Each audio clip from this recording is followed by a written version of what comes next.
Hey everybody, Byron here. Gonna run you through another interview question today. Another pretty tough one if you're not ready for it. The question is, why did you leave your last job? Before I jump in, I don't know why my mic sounds a little weird today. I was gonna hold off on making this video, but I thought about it, and I think getting this out to you guys and helping you answer this question is more important than having crystal clear sound quality. But I do apologize if it's fuzzy. It's kind of, I tested it. It sounds like there's a computer thinking in the background or just like a little clicking. So I do apologize for that. Let's jump right in though and talk about how to answer this question. So there are really two scenarios. Scenario one is you willingly left your last position, you resigned, you quit, whatever. Here's what I do for that. I would be straightforward and concise. The more you beat around the bush, the less convincing it is, and the more it sounds like you have something to hide. A really good rule to follow: never badmouth your company. Never say I left because I wasn't getting enough of this, or my manager was an idiot, he was holding me back, or I had a backstabbing coworker that was holding me back. You always want to sound positive. So I use something called the more of trick, and you want to talk about something you wanted more of. So instead of saying you had a backstabbing colleague that was killing your career, say that you were looking for a team that was more collaborative and that would take your career to the next level. You were looking for like a team of just outstanding people, and you thought it was time to make a move to find that. That sounds positive. That sounds like you're driven. It sounds like you're a great person to hire.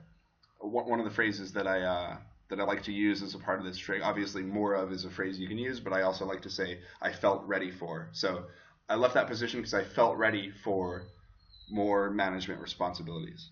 Versus saying, my the director in my group wouldn't let me manage anybody, and so I got sick of it and left. That doesn't sound good. That's bad mouthing.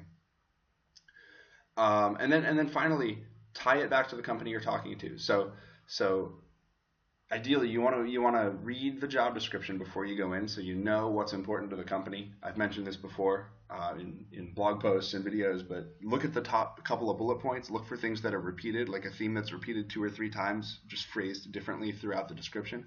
That's something that's really important to the company. So if at all possible, with your answer here, pick a subject that you had found on that job description when you reviewed it. So then you can end your answer by, so you could say, I left that last job because I felt ready for this and I wanted more of it.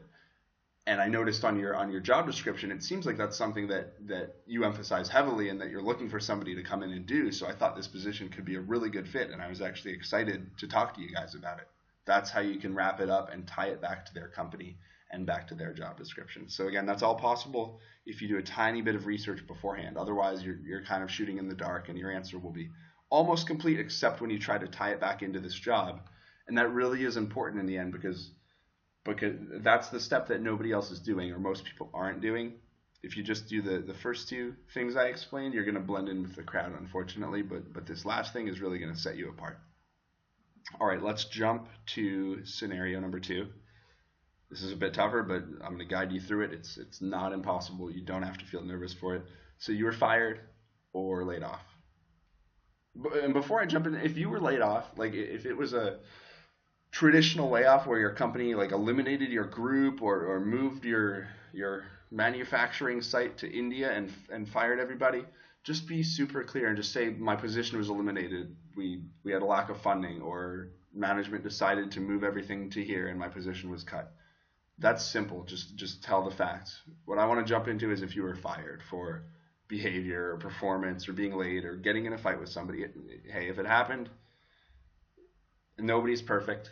Here's what you do. So step one, hiring managers have talked to a lot of people, and they can usually tell if you're lying or hiding something, and they usually want to check references anyway. So you're not going to be able to skirt around it forever. I would be upfront and take responsibility and say, listen, here's what happened.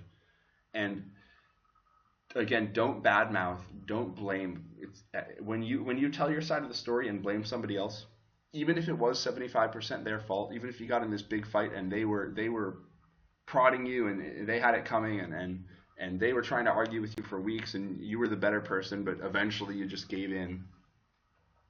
When somebody hears one side of a story, it's human nature to want to hear that other side. So no matter how right you were or how wrong you were, if you were partially at fault, telling your side is only going to make them want to hear the other side. That's not good. So just take responsibility for your side. Show you learned something from it.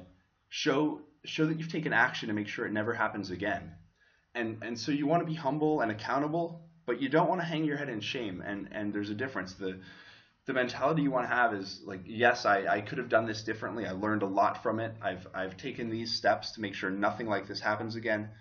And now that I've been through, and here's the key piece, you want to sound confident and excited to get back in the game now. That's so different than hanging your head. So the end of your answer should be, and now that I've been through that and learned from that experience, I've made these changes, and I'm actually really excited to take another shot at this and do things the right way. I've learned so much. I'm ready to go in there and contribute and find a great company that I can make a big difference within. So I'm ready to go.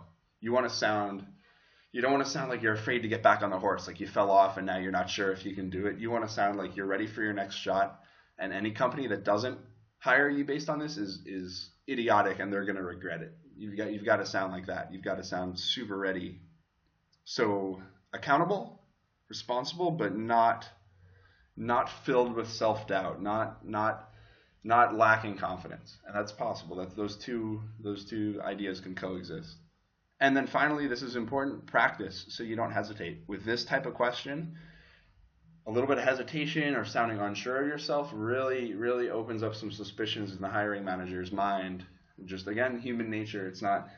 Hiring manager is not a bad person, but if you start off slow with this answer, it just it makes them wonder, what are you hiding, or what are you calculating in your head? Are you picking what to say, what not to say?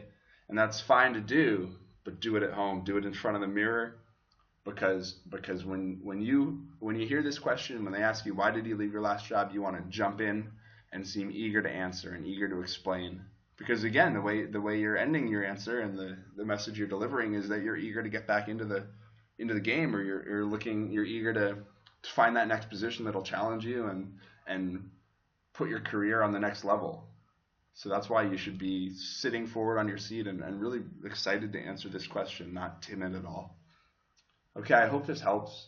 It should. If any of these scenarios apply to you, which should apply to anyone, one or the other, it really should help you. Try using these steps on your next interview. If you have a question, leave a comment below. Let me know. I'll get back to you as soon as I can. And if you want more tips like this, visit my blog. You can see the web address in green right there. Thanks for watching. Hope you enjoyed this video as much as I enjoyed making it.